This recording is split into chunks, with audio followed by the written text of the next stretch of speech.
हे बघा बाळांनो, आपण आतापर्यंत काय काय शिकलोय?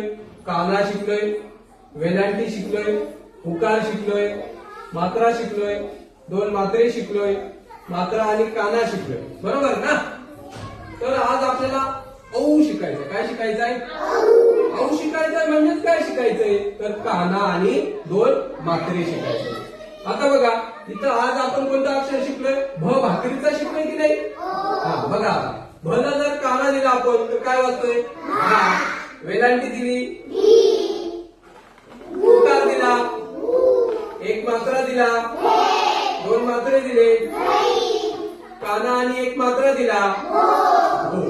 पण आता बघा बाळांनो, आज आपल्याला शिकायचं आहे दोन मात्रे आणि काना. तर मग आता बघा, समजा या भला जर आपण हा काना आणि हे जर दोन मात्रे असे जोडले, तर बघा आता दोन मात्रे मी बरोबर जोडले असे, पण मग आता काना कसं जोडणार रे? काय करता येईल बरं? काय करता येईल? हा बरोबर, बसा खाली, खाली बसा. जर आपल्याला आता हा भाऊ काना आणि दोन मात्रे जोडायचे असतील तर हा झाला काना आणि हे दोन झाले दोन मात्रे. आणि मग काय झालं? भाऊ. काय झालं? बघा, जर समजा आपण म अक्षर घेतलं तर मला काना जोडले मा,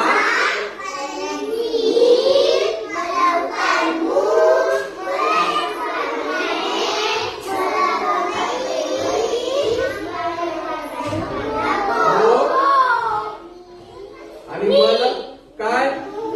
मला एक काना आणि दोन मात्रे